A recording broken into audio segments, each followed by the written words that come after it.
صدیوں تک نورپور کے لوگ سرگوشیوں میں اس ممنوع جنگل کا ذکر کرتے رہے۔ ایسا گھنا جنگل کہ سورج کی روشنی بھی زمین کو چھو نہ پاتی۔ اس کے اندر ایک طاقتور جنات کا قبیلہ آباد تھا، آگ سے پیدا مخلوق جو کسی بھی شکل میں ظاہر ہو سکتی تھی، پہاڑ جیسے پتھروں کو کنکروں کی طرح اٹھا سکتی تھی، پھر بھی ایک قدیم ضابطۂ عزت کی پابند تھی۔ یہ جن کبھی گاؤں والوں کو نقصان نہ پہنچاتے، بلکہ اکثر بھٹکے ہوئے مسافر بتاتے کہ سایہ دار ہاتھوں نے انہیں گھر کا راستہ دکھایا۔ احترام میں گاؤں والے بھی کبھی ان کے حدود میں داخل نہ ہوئے، اور یوں نسلوں تک امن قائم رہا۔ لیکن امن نازک ہوتا ہے۔ ایک شخص جسے لالچ نے اندھا کیا نے سب برباد کر دیا۔ اس کا نام تھا لالو۔ لالو برسوں سے دولت اور طاقت کے خواب دیکھتا تھا۔ اسے بزرگوں سے ایک قدیم درخت کے بارے میں معلوم ہوا جو جنگل کے بیچوں بیچ کھڑا تھا۔ کہا جاتا تھا وہ درخت جنات کے قبیلے کو توانائی فراہم کرتا ہے۔ جو اس درخت پر قابض ہو جائے وہ جنات پر بھی قابض ہو جائے گا۔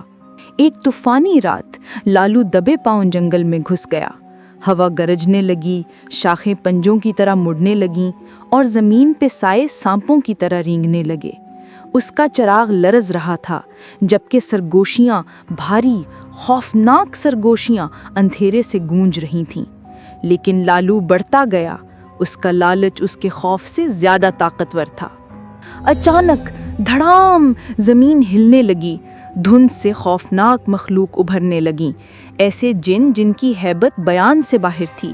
آگ برساتے آنکھیں، آسمان کو چھوتے سائے اور کالے دھوئیں جیسے پر جو آسمان پر پھیل گئے۔ وہ لالو کو گھیر کر کھڑے ہو گئے، ان کی دھاڑوں سے درخت لرزنے لگے۔ کیا تم مقدس درخت کو چھونے کی جرأت کرتے ہو؟ ان کی گرجتی آوازیں گونجیں۔ لالو کانپنے لگا، پھر بھی اس نے قدیم درخت کی طرف ہاتھ بڑھایا اور چیخا، اب تم میرے حکم کے غلام ہوگے۔ لیکن اس سے پہلے کہ قبیلہ اسے تباہ کر دیتا، ایک نوجوان جن آگے بڑھا، فراس۔ اس کی شکل خوفناک تھی، مگر آنکھوں میں حکمت کی روشنی جھلک رہی تھی۔ اس نے ہاتھ اٹھایا اور بزرگوں سے کہا، اے میرے بزرگوں، اللہ کے رسول صلی اللہ علیہ وسلم کی سکھائی ہوئی رحمت کو یاد کیجیے۔ اگرچہ یہ شخص لالچی ہے اور سرحد پار کر آیا ہے، پھر بھی ہم غضب کے بجائے رحم دکھائیں۔ سارا جنگل ساکت ہو گیا۔ بزرگ جنہوں نے ایک دوسرے کو دیکھا اور پھر اپنے شعلہ زار جسموں کو ٹھنڈا کر لیا۔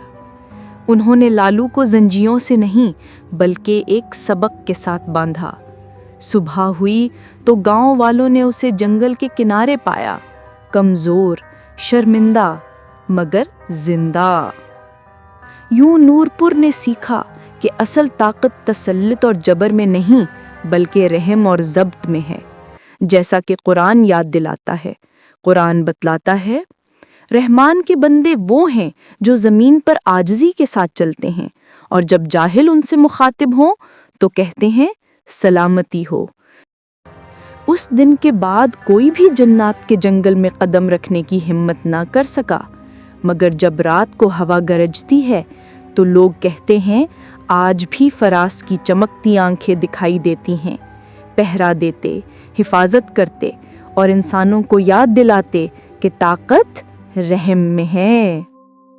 اور ہاں، مزید خوبصورت اسلامی کہانیوں کے لیے لائک، شیئر اور سبسکرائب کرنا مت بھولیے۔